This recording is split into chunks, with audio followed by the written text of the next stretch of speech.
Written by Gilbert Rozman. Expect a banner year for Sino-Russian relations. Triangular logic dictates this, as the Sino-US relationship is headed for intensified tensions over trade and, probably, North Korea, while the Russo-US relationship is in peril over the after-effects of Russian interference in the election that brought Donald Trump to power and the decision by Vladimir Putin to double down on sabre-rattling. The back-to-back extensions in the presidency of Xi Jinping no longer bound by term limits and Vladimir Putin, re-elected for 6 more years with little reason to give up power even then, have serious implications for Sino-Russian relations too. We can expect a further spike in national identities of a more authoritarian nature, differentiated more sharply from that of the United States. In turn, Trump's abandonment of economic globalization and moral leadership of the community of U.S. allies and partners encourages Xi and Putin to take risks in pursuing national interests. Secondary issues that in other circumstances could have ruffled Sino-Russian relations stand little chance to get much airing in this increasingly polarized global environment. 2 early March developments could upend international relations: Trump's unilateral move to impose tariffs on steel and aluminum imports, and Kim Jong-un's willingness to discuss with the United States denuclearization after hosting South Korean officials in a forward-looking manner. In the first case, Xi Jinping senses an opening to be viewed as the champion of globalization, as Putin may use this opportunity to capitalize on sharpening divisions between Washington and its allies. This environment poses no risk to Sino-Russian closeness. In the second case, talks will prove difficult, and, as long anticipated, will give Putin and Xi Jinping their opening to press for more and earlier U.S. concessions on regional security, backing Kim Jong-un's sequence of stages with possible encouragement from Moon Jae-in. Such talks, at least in their early stages, should boost Sino-Russian coordination in a way that perhaps no other global challenge could do. In Asia, Moon Jae-in and Abe Shinzo can be expected to try to calm tensions between Trump and the Chinese and Russian leaders. Northeast Asia looms as the most likely hotspot that puts the spotlight on the degree of Sino-Russian coordination versus the United States.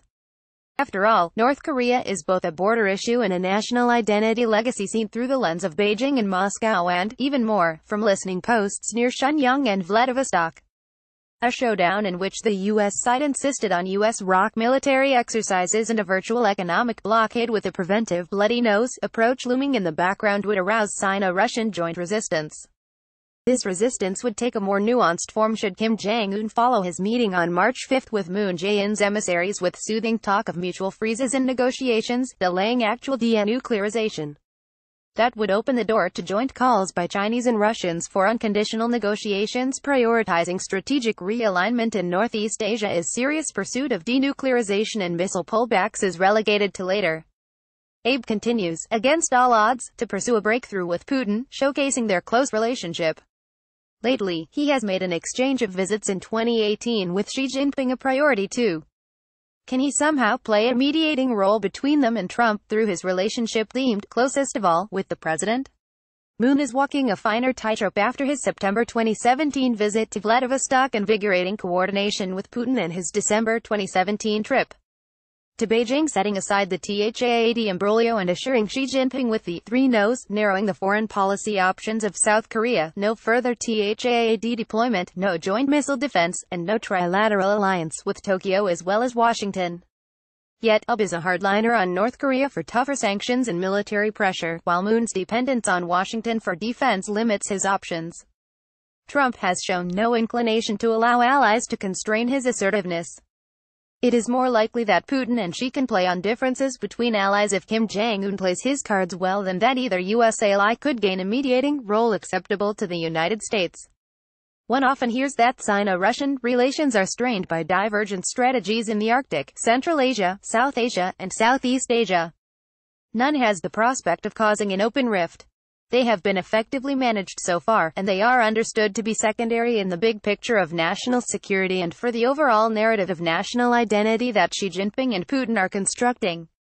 What purpose would be served by letting differences over Kazakhstan, India, Vietnam, or even the opening up of the Arctic Sea route rise to the level of open tensions?